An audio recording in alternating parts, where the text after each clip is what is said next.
Well, it's been quite some time since the last YouTube video. Anyway, for this video, for these next couple of videos, I'll just be winging it, but I'll be building a sneak boat or layout boat for duck hunting. It'll be loosely based off the Kara Humner design, but in this case, instead of it being like a double pointy one where the front and back is pointy, this one is just going to have a square stern with a transom mount that I doubt I'll ever actually put a motor on, but whatever. By the time I'm done, in theory, this thing should be like either just around 12 feet, just under 12 feet. But yeah, I'll be doing a lot of pictures and just straight winging it, so bear with me. Okay, so here you have most of the frames except for this bottom piece. That bottom piece is just a leftover after cutting those out, so you'll have two 44-inch, a 38-inch, and a 40-inch. Those are the frames themselves. So the 40-inch is going to be the last frame. Oh, so going from the stern forward, the 40-inch, it'll go stern / transom, the 40-inch, the two 44-inch, and then the 38-inch. Then you'll split those up about 2 feet apart from the stern. And then this is the template right there. So you'll take what little bit is left over, and you'll mark 8 inches back. And then you'll mark 2.5 inches because I'm just using the 1x3 nominal inch instead of like ripping one down to full length. Mainly because I don't have a table saw that can handle that accurately. So you'll put a 2.5 inch mark right there, and then from top to down, and then from here you'll do 8 inches back, and then you do some type of curve, and then that's Ren right there. So then you'll just line it up to the edge of your cut board. You'll trace it out, and then you'll cut it with your jigsaw, or if you got like fancy scroll saw or band saw, one of those things, it'll probably cut it a lot straighter because jigsaws don't cut super accurate. Well, mine doesn't at least, so it kind of like tilts. Anyway, so yeah, the next thing will be to start screwing them up to the gunnels, which would be those 1x3 by 12 footers. Okay, so once you've cut out all your frames, with the exception of the transom, because you haven't went and bought the material for it yet, you just come along to the gunnel, ignore the dog's leg, and then you'll mark every 2 feet, starting from that. That'll be the stern. So you'll go 2 feet, 4 feet, 6 feet, all the way out. You obviously don't have to measure the 12-footer over here. The 12-foot mark over here, that's the point. That'll be your bow. So at this part, you'll put the 40, 44, 44, 38, probably. And then this will be a temporary frame that you'll just make up at last, and then that'll be your bow. So there's that. I'll probably update the video with dimensions for that afterwards. And then when you're measuring them, clamp them together, and then measure them all in one go. That way it stays accurate. And then you'll just butt it up to the forward end of that. So there's that.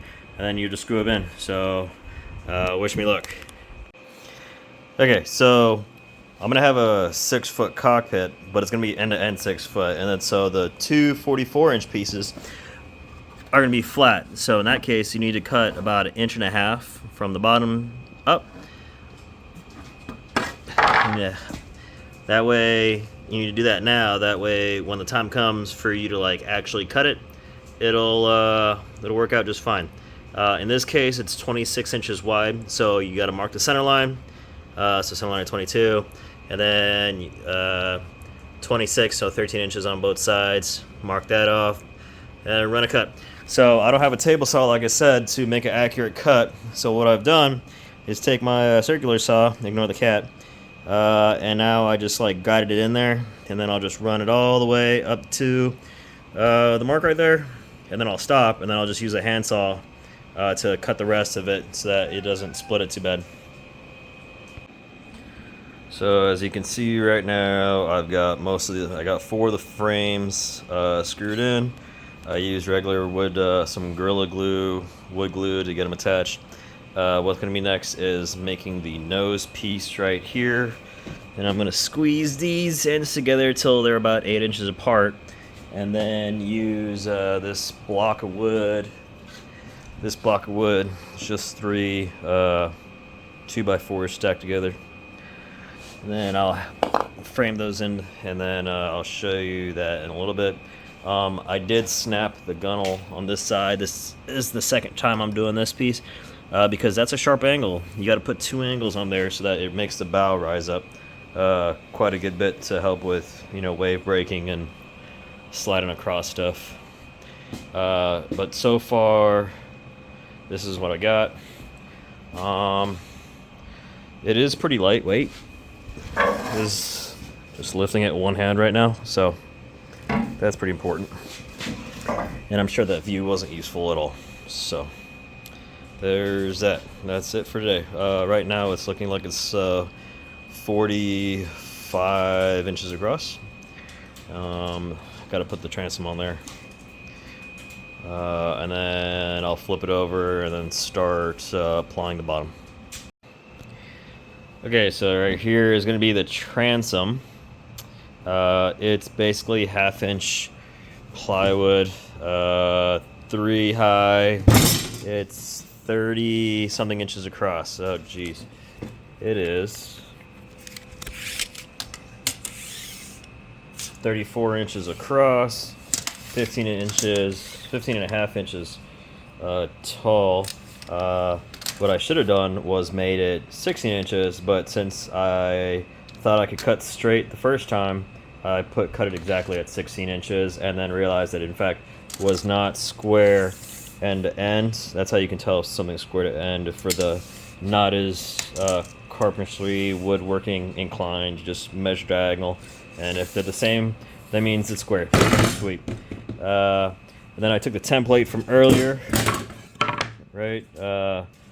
Exactly, 2.5 inches, and then just use a flexible ruler, and then just make the curve, and then I think I explained that already. Anyway, so then you measure the outline. You're like, all right, cool, draw there, come over here, draw there, and then you should also, once you have it lined up, scribe along a line across the top. This line right here.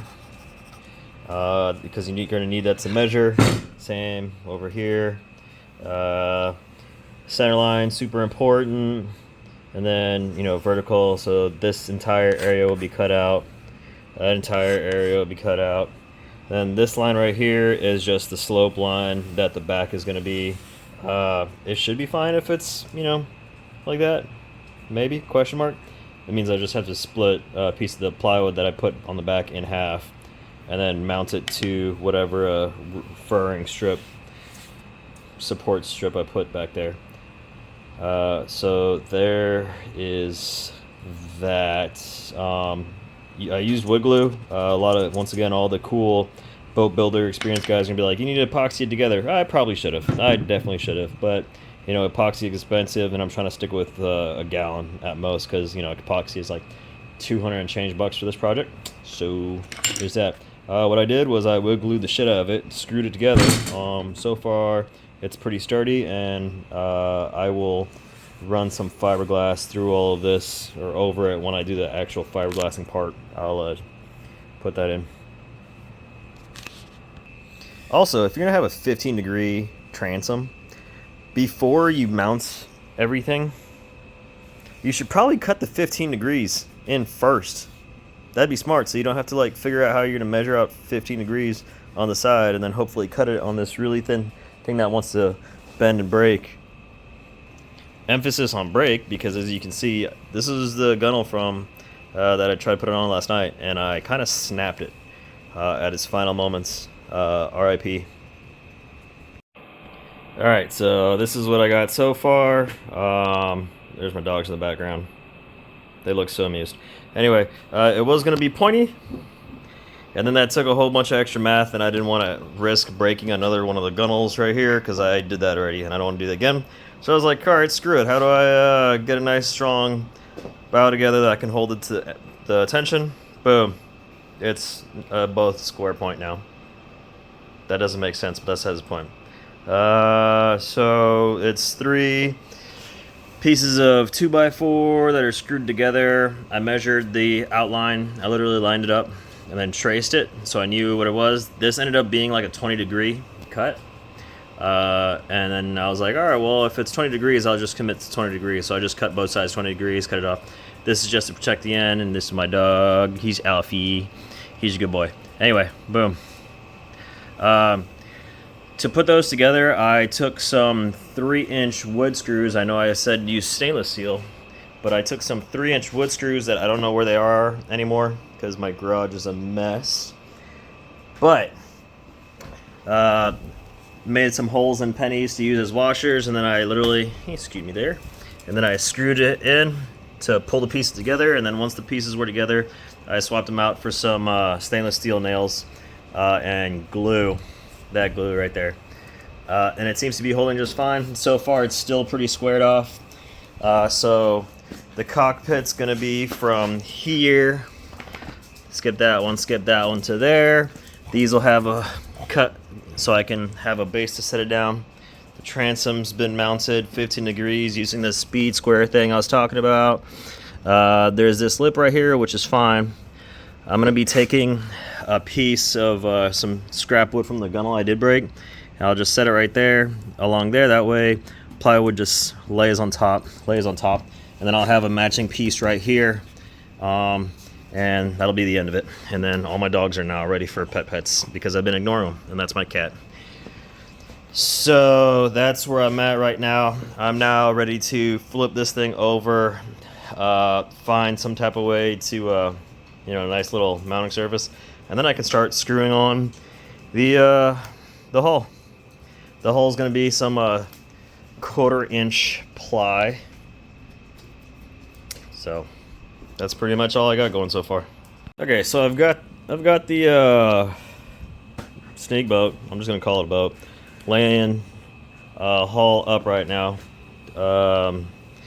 Some things that I've got to do before I actually get too enthusiastic and start throwing some plywood on there is the gunnels right here. It goes nice curve and then it's flat.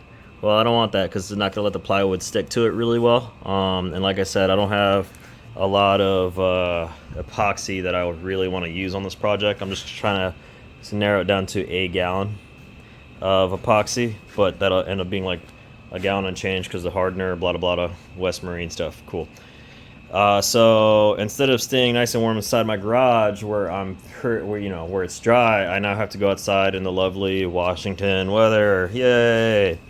And then I'm gonna take my angle grinder and a sand disc or flap disc, and then start fixing these transitions so that they're actually smooth. Same with this transom right here. This transom sticks up in not a chill way. I kind of have to change the angle so it's flat, like this over here, and then that way the plywood could stick to it. But the 15-degree angle is done using the speed square. See if I can get the focus.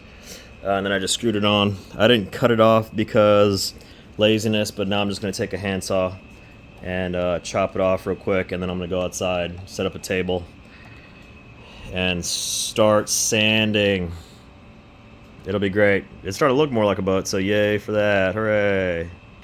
Okay, so I've got it flipped over. What I'm about to do now is install like a keel-like thing. It's going to do multiple things. One, it's going to give you more surface area to screw your hull onto, like the 1/4-inch panel. But two, it'll help keep these things in place, especially these in the middle. It's 1.5 inches, and I just cut, about 3/4 of the way, or a 3/4-inch groove into 2 of those, 3 of these. I'm going to glue them using this, which so far, works great. I'm loving it. Once again, all the professionals out there, I know it's not the best, but it'll do what I need it to. And then I'm also going to pre-drill the holes, because I'm scared about splitting this, especially with how little meat is right there. So that could be a problem. But now I'm gonna put some glue in. Also, remember, if you're not an experienced woodworker, it doesn't need to be precise. Your boat, you're building, you're slapping this together. It doesn't need to be precise. If you know it measures, let's say 2.5 inches. You don't need to cut your groove exactly to 2.5 inches because it might not fit. Why? Math, world, nothing's perfect. It's wood. So give yourself an extra eighth or two. That way, there's enough room for you to actually slide it in. Otherwise, you end up spending a good bit of time with your chisel that you don't have a lot of experience using, but you're still sanding it. There's a 4-foot space right here. And I don't know how I'm going to fix it. Just kidding. I'm going to take a piece, 26 inches wide, put a 15 degree bevel going this way, and then a 15 degree bevel going inwards. And then I'm going to drill these 3 holes to make it lightweight. So what the plan is to place this right here, and then that way I have something extra to screw the hull on. I'm going to drill that out, and then this entire forward piece, ignore the dogs, and then this entire forward piece is just going to be filled with expanding foam. And then that expanding foam is going to be the float chamber there, and then all the way back here is going to be completely sealed off as well and have its own float chamber filled with expanding foam. Or, rigid foam, one or the other. I'll be using a 3.5 inch hole saw to put the holes in here, and that's just the way it is. Alright, tragedy struck. JK, it wasn't tragedy. It was me getting frustrated and just cut instead of measuring. So, yeah, you see that right there? Don't just eyeball it. Take the time to measure. That way you don't have to now undo, about 3 hours worth of work to get it to fit. Hopefully the measurements work, and then I can just swap it out. But now I gotta undo all that. Hooray! Oh, look at that. It's crazy. It's installed now. Alright, so something I gotta do now is bevel the gunnel so that, when I lay the plywood down, it lays down at an angle and there's all this surface. So the tool to use is not an angle grinder with a flap disc, even though it works. It's also super messy. So what you can do is get a planer if you don't have one. I don't know anything about planers. I just Googled them and YouTubed them. So if you need insight on that, go ahead and Google or YouTube those. I just got these from Lowe's. They're working pretty great. And let me tell you what, it only took a couple strokes of that to get it that nice angle that I need, so that when I lay the plywood sheathing on it, the 1/4 inch, it'll lay nice and smooth. Right here, this is gonna be a pain. That's gonna be a pain, but that'll be all she said, and then it'll go haha right there. And then the next video is gonna be me, or the next little clip is gonna be me putting the sheathing. But yeah, so you take the plane and you just, oh, that was my finger, and haha, and then there's shavings on the ground and a cat who's super interested in. So moving on. So if measure once and cut 83 times was a person, that would be me, 100% me, especially when the fact that I'm not building off a set of plans. I had originally said that I don't need this to be a full 5.5 inches tall. That's way too high, all that cool jazz. So I decided to narrow it down to about 3.5 inches, which is great, right? There's a little slope right here. Keep the water out. It'll be deep enough for me to sink in comfortably. Oh, what was that? I glued on this support bracket to support a 5.5 inch tall little bulkhead right here, whatever you want to call that. That's crazy. I wonder where the taper ends off to be.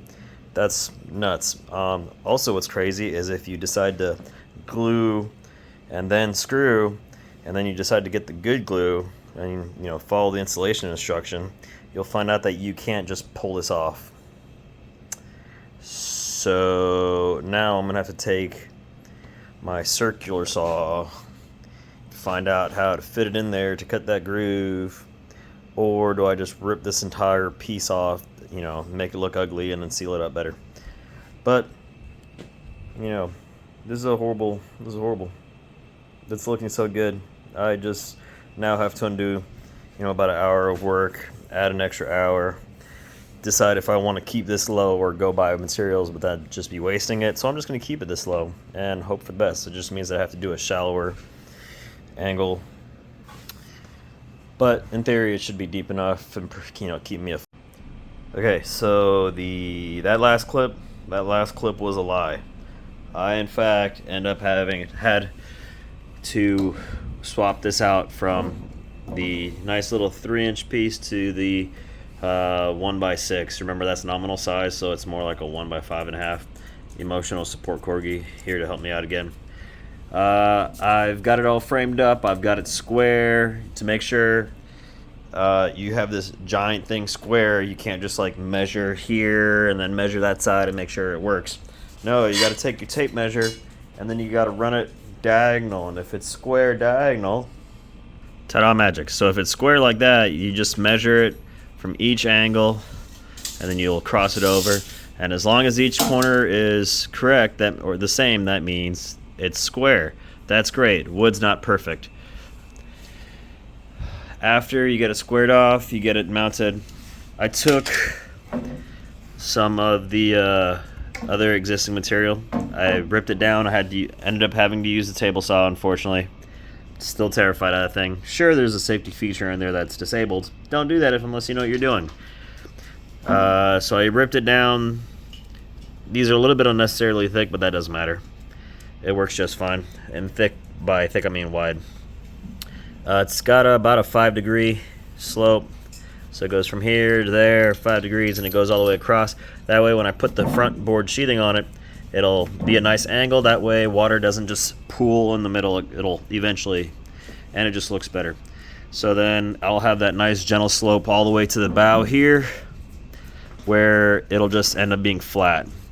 And then that way it's most durable. And then that's my other dog. Ignore him. He's a good boy. He's still trying to help me. So I've got this set up in the front. I've got the same thing set up in the back. Measurements, don't trust my measurements. It's more of a guide. So just know that if you're going to build this boat, you're going to have two 44-inch frames, a 40-inch frame, a 38-inch frame, and then a transom that you could probably put at 36 inches. That way it slopes nice to the back. And then put a 15-degree. And if you use your runners, you can if you can find a 14-foot piece, use a 14-foot piece. If you use a 12-foot piece, guess what? It's going to be a 12-footer. And then the frames still go by 2s. But that's it for now. I'm about to rip this down to about an inch wide, actual inch wide, and then I'll run that along the frames, and then that'll keep it nice and square.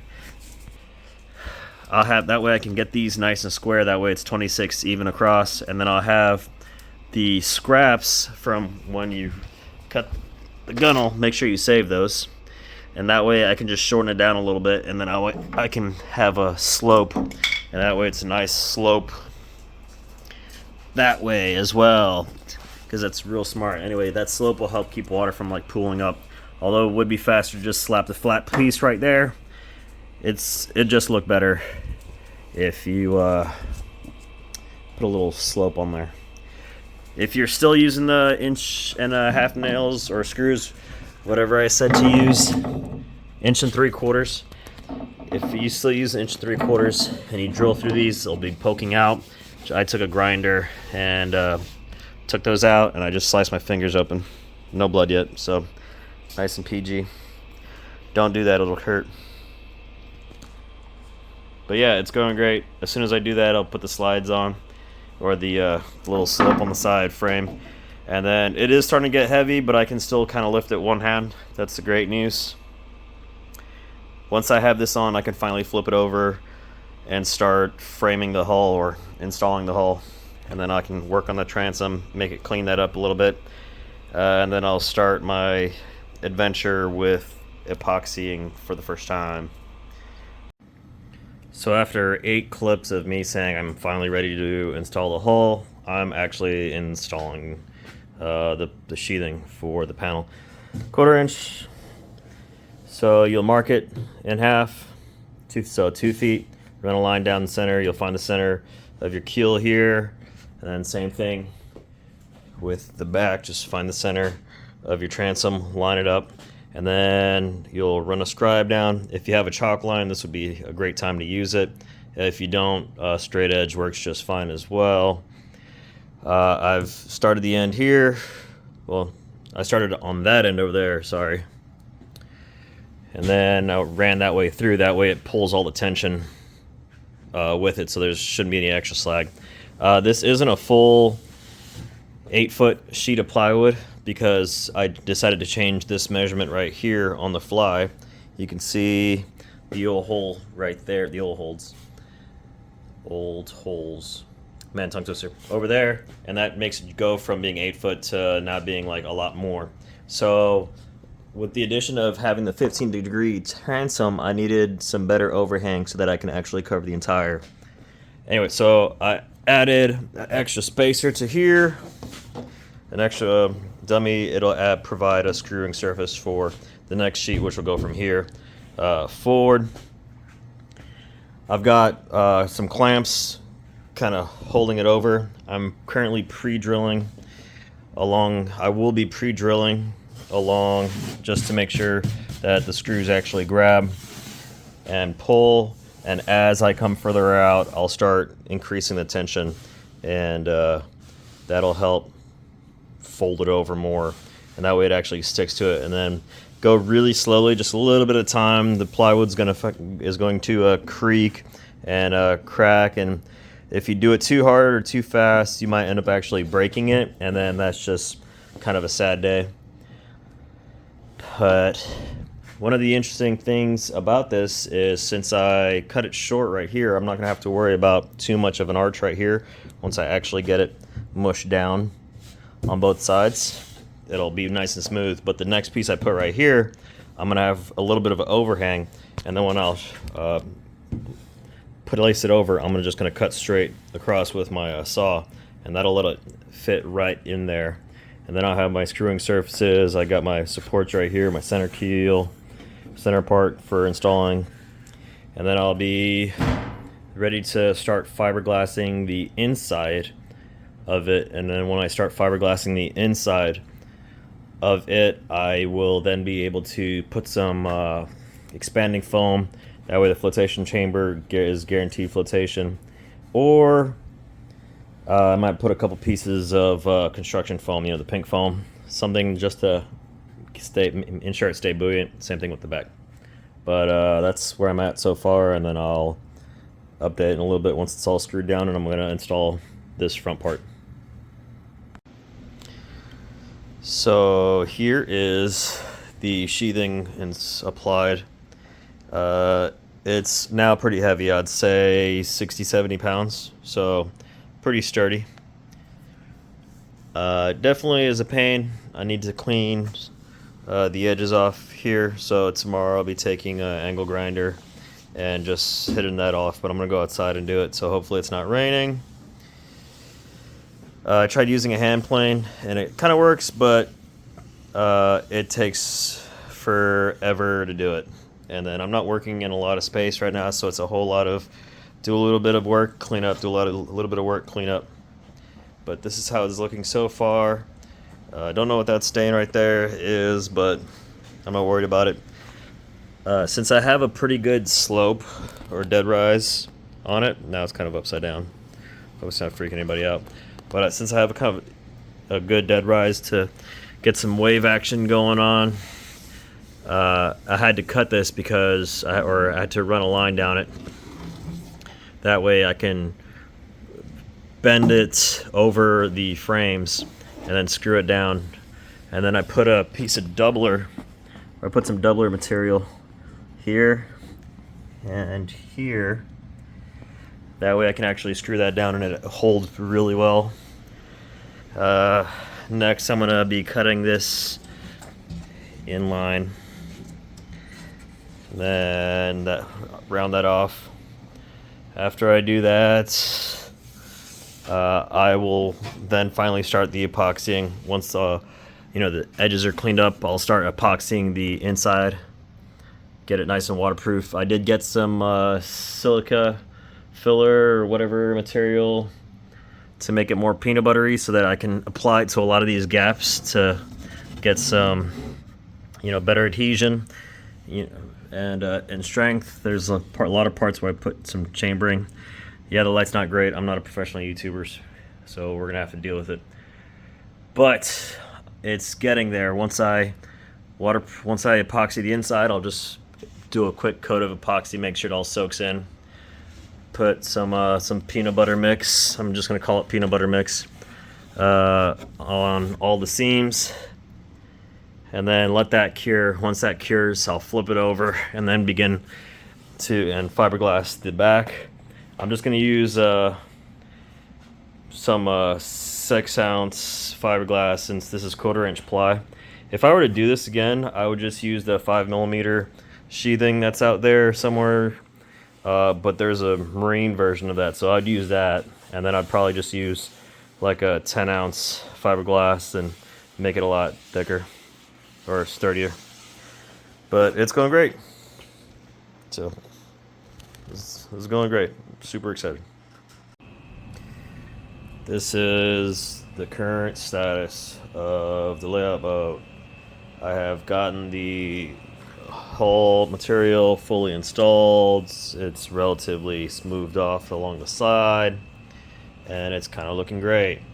I went ahead and said screw it, and I just applied some epoxy to the inside to start waterproofing the inside. I know I said I was going to, or I might have, but I just committed to it. So I used a squeegee, poured about